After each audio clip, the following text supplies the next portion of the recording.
So with the car on, put the car into neutral, make sure the parking brake stays on, and we're going to turn off the vehicle.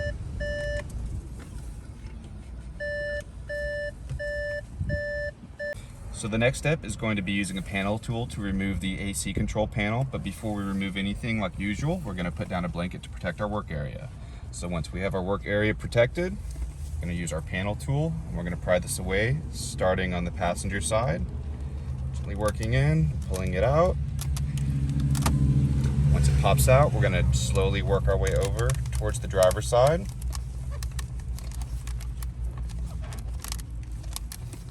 Again, a panel tool may also help you on this side. Just go slowly, pull straight out, and again, just be sure to lift it up as you pull out so you don't touch any of the trim beneath it.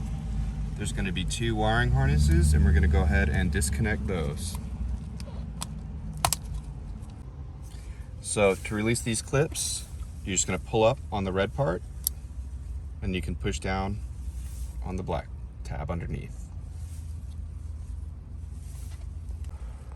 Next, now that we've removed the AC controls, we're going to remove this 8mm bolt centered underneath the Audi Multimedia system. So again, it's an 8mm bolt.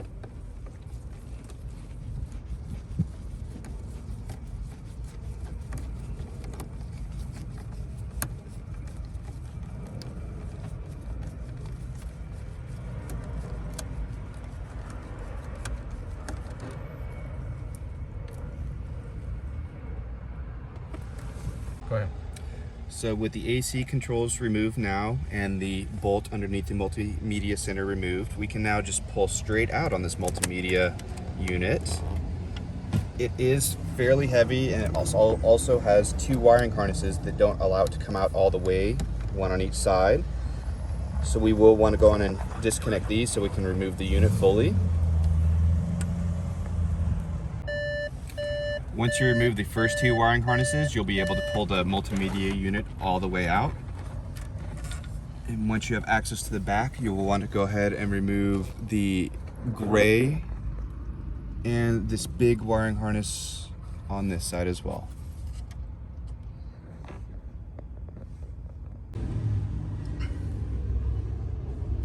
The next step is to remove the glove box, starting with the 2 bolts in the footwell.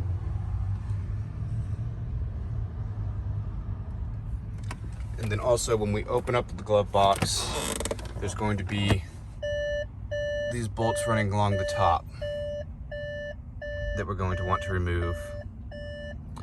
Once we remove those, the glove box will drop straight down, so we're going to want to put a blanket or a towel down in this area for it to rest on. So after you've unbolted the screws along the top and underneath the air box or the glove box, you're going to take off this side panel, which will allow the glove box to drop down. So you can just fit a panel tool in there and pop it out. And you can already see the glove box is free now. You will want to go ahead and just get this panel out of your way.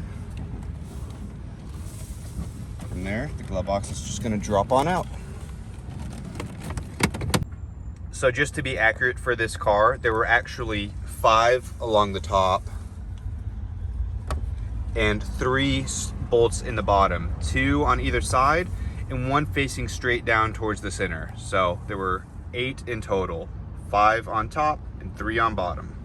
Those are all that's holding the glove box up, other than obviously the side panel that we remove. So once those come out, it drops straight down and can just rest right there as we complete our install. So to remove the wiring harnesses, the first 2 that don't allow the multimedia unit to come all the way out, you're just going to find the tab on the top of it and pinch it in, and it will allow the tab to release as this part moves in. Next, we're going to route our LVDS cable. We're going to connect it. We're going to use the factory connection we removed from the back of our factory unit first. And then from there, we're going to route this cable back and around, coming out towards our glove box. Next, we're going to plug this end of the LVDS cable into the back of our factory unit.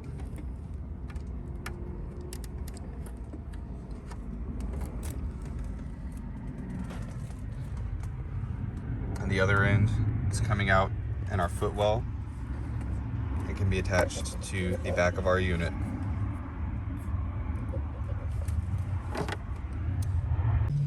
So now we're going to route and connect the other end of this harness. It's going to go below the shelf dividing the compartment behind the factory unit. So there's a little divider right here. We're going to route it back behind that and underneath, so that way we'll be able to bring it back forward and plug it in. Once you have the harness routed underneath to the lower compartment, we're going to plug it in to the unit we unplugged from the back of our AC controls.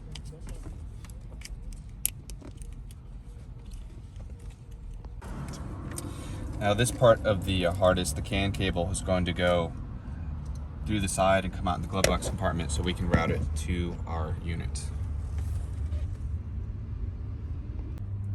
So this is where that CAN cable comes out once you route it. It is kind of tight until you move this box, this harness. We're going to move it towards the back right. So we're just going to kind of move it back and to the right, all the way back in the cavity, and that will give us more slack to pull this cable out. So the harness itself, you're gonna want to make sure it's tucked down into this area over here. Let me zoom in.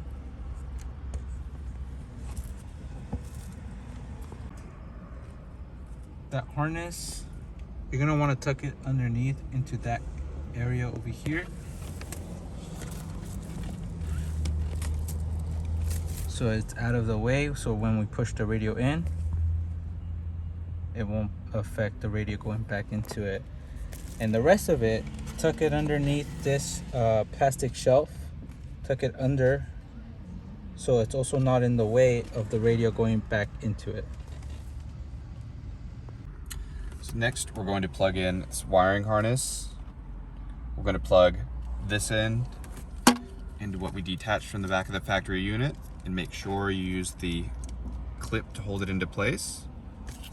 Same thing, we're going to plug this side now into the back of the factory unit where we unplugged the other one. Same thing, we're going to use this clip to hold it into place. So next we're going to splice our two ground wires and connect them. Ground to ground. Good. So next we're going to plug our cable with the ground wire into the back of the unit, into the USB video port. So based on the installation manual for this 2013 Audi A6, these are the correct positions for the toggle switches. In this case, all 8 of them are supposed to be off, but again, refer to the specific instruction manual for your model year and vehicle make. So now we're going to connect our LVDS cable into the unit. So now we're going to connect our RF cable. Obviously this blue connector goes into the unit.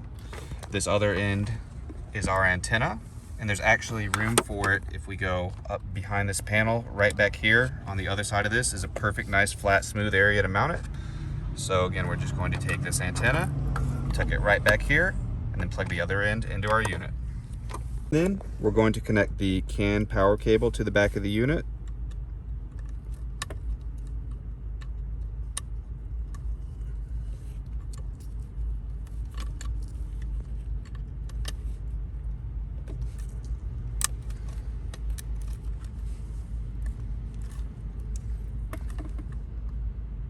So we're just gonna rest the unit on top of the glove box for its final position.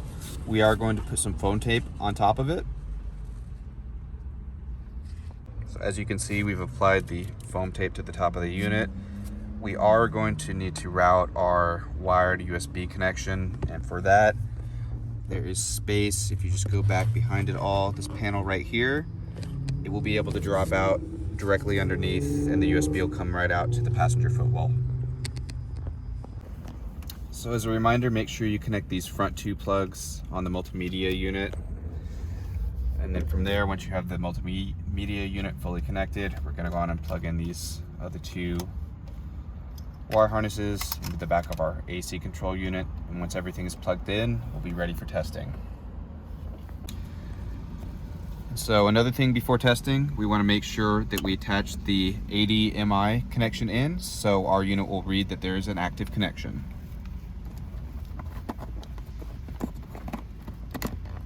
You don't need to connect anything to this end. It's just so the unit recognizes that there is a connection.